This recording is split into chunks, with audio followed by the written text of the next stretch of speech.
What's going on, guys? JSGC here, and we are here for another Manchester City video. This time we're going to be previewing the away match in the Ukraine, Shakhtar Donetsk versus Manchester City. Now, we're in Kharkiv again, like we was last season. We lost last season, but we did have a weakened squad out. This time it will be a much stronger squad, and therefore a much closer game is what I'm anticipating from this game.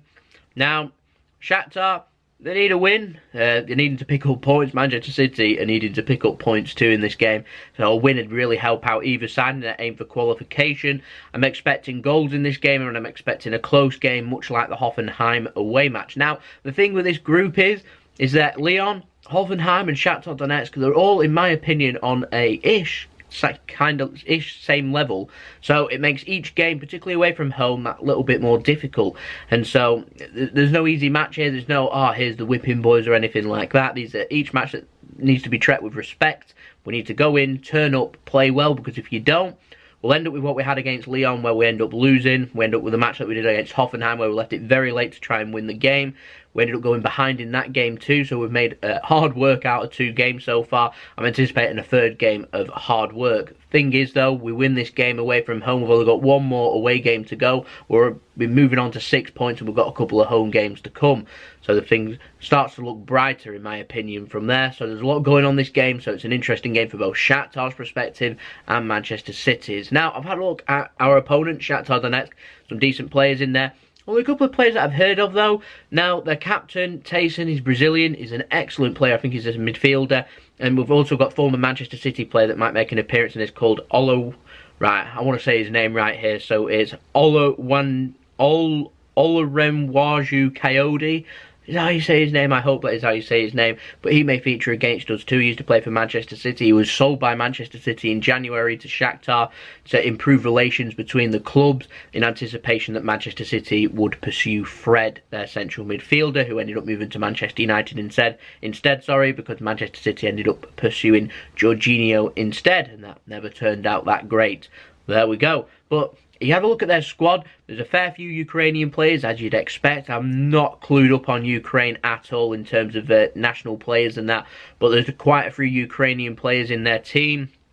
Ukraine aren't a bad national side. I'm going off this basis that I'm expecting them to be a decent side. Makes things difficult. We saw that last season. I'm expecting something similar again this season. We're on Shakhtar's home turf. We're on their home patch. It'll be a very difficult game. Now, I mentioned Ukrainian players because I wanted to mention Brazilian players too. There is quite a few Brazilian players. I presume that the Brazilian players, the younger players, are moving to Shakhtar. They're moving to the Ukraine to get used to European football, get used to European atmosphere, to get used to everything European.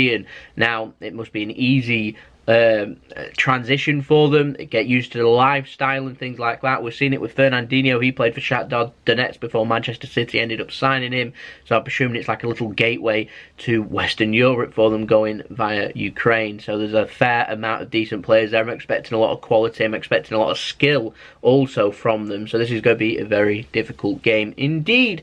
For Manchester City, we've got no Danilo, no Bravo, no Gundogan, no Fabian Delph, who are all out injured. I'm not expecting us to make too many changes from the match with Burnley that we had at the weekend. We've got many fixtures to come, so I imagine that they'll be playing in this game. Then there'll be some changes going into the Monday, but again, not many, and then you'll start seeing the wholesale changes as we go into them. I think it's 4 fixtures in 9 days. That's when you'll start seeing all of the changes coming at Manchester City. That's when the players that aren't getting many minutes now will start getting many more minutes. Will we see John Stones play on the right? Will we see John Stones move into defensive midfield and see Fernandinho move right? Will Man City go with 3 at the back in this game? It's a very difficult one. We've got Kyle Walker. Pep Guardiola said last night that he's come back with some kind of injury. I think it's around his abdomen area or something like that. Sounds like he's been winded or something like that, and he's just getting over that. So we might see Kyle Walker starting this game. If it does, then I'm expecting Man City to do a 4 at the back. We could even go 3 at the back and go, or 5 at the back, whoever we want to see it, with Kyle Walker playing right wing back and Mendy on left wing back. I expect it to be a 4 at the back if Walker plays. If not, we may well see 3 at the back. I'll try and explain that as best as I can. We saw it against Burnley, but Score prediction, I'm going to go positive. I'm going to go 2-1 Manchester City. A win will put us back in a good position going into match day 4 and the return match at the Etihad Stadium in a couple of weeks' time. A draw is a bit of a meh result for both sides. It's a little bit difficult. I mean, both sides would probably be happy with a point, because Shakhtar picked up a point against Manchester City's first team, and Man City picked up an away point. Don't really do either side many favours though. It means Shakhtar have to then get a result at the Etihad. It also means Man City will then need a win at the Etihad, so we're just basically postponing the inevitable for 2 weeks' time. It also means that if Lyon can beat Hoffenheim in Germany, then Lyon march on as being definite favourites of going through, and favourites possibly even for finishing first. So if Man City want first place in this group, we probably need to be winning this game tomorrow. So yeah, there we go. But there's a lot of games to go. There's a lot of things to think about, in my opinion. We've got 6 games to put everything right. It's too... The tournament's not too new, if you get where I'm coming from with that. But we're only 2 games in. This is our 3rd game in. We've got 3 games to put things right. I mean, we're looking at what? 10 points, I'd say, to go through. I reckon 12 or 13 points would be enough to finish first. We win this game and move on to 6, which means we've got a couple of home games. Could well be enough to see us finish first. Certainly 13 points, particularly if we win every single game between now and the last game, and also not dropping points in Lyon, will probably see us finish first. So that's what we're facing. Bit difficult, but like I said, Hoffenheim, very difficult side.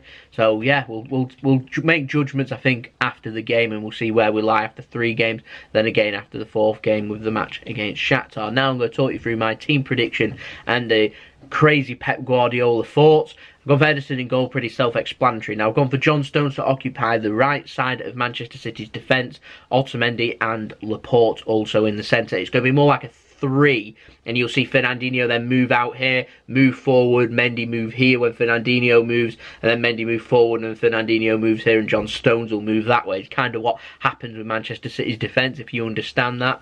Now I've gone for Otamendi, Laporte and Mendy as Manchester City's defenders, and Fernandinho will slot right in front and cover. And when he goes forward, then I'm expecting Mendy to cover. Stones will go more central, then cut into the right. Gone for De Bruyne and Bernardo Silva. David Silva, no younger. I've gone for him to have a rest in this game. That's been one of my changes. Bernardo Silva looks absolutely fantastic, sitting at the top of Manchester City's midfield. Kevin De Bruyne to get a start, I'm also predicting. And I've gone for Riyad Mahrez, Raheem Sterling and Sergio Aguero. I won't be surprised to see Mahrez, Sane and Aguero, the same front three we went through against Burnley. However, like I said, I'm expecting a couple of changes. So give Sane a rest, play Sterling, then the next game give Mahrez a rest and play Sterling and Sane, etc, etc, etc.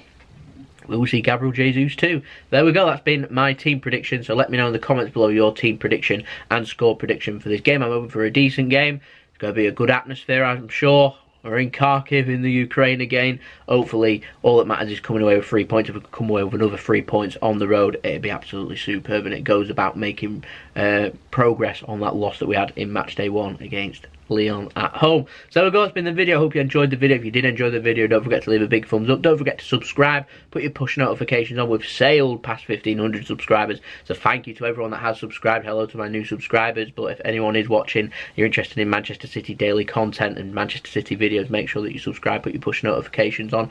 We'll have an analysis up after the game on Wednesday morning. Tomorrow, Tuesday, we'll have a transfer update. So if you're interested in Manchester City transfers, stay tuned for that one. Social media links, Twitter and Instagram in the description below, along with my email if you want to hit me with any business inquiries or any sponsorships. And I'm also going to leave up the links to my second channel, Jason Sislow Travel Man, doing all my travel vlogs and everything like that. You want to go and check it out, like, subscribe over there, that'd be ace. And also my partner channel, Mixy Do Mixology Drinks. You can go check them out, like and subscribe over there. I'll leave a random video for you to go and check out at the end of this video too. And also don't forget to share the video, help my channel grow. That'd be ace, and I'll see you all again for the next Manchester City video tomorrow, the transfer update analysis up Wednesday. So I'll see you then. Enjoy the game. We're in the Ukraine again, so it's been JSGC. Have a wonderful rest of your day. Peace. Ciao for now.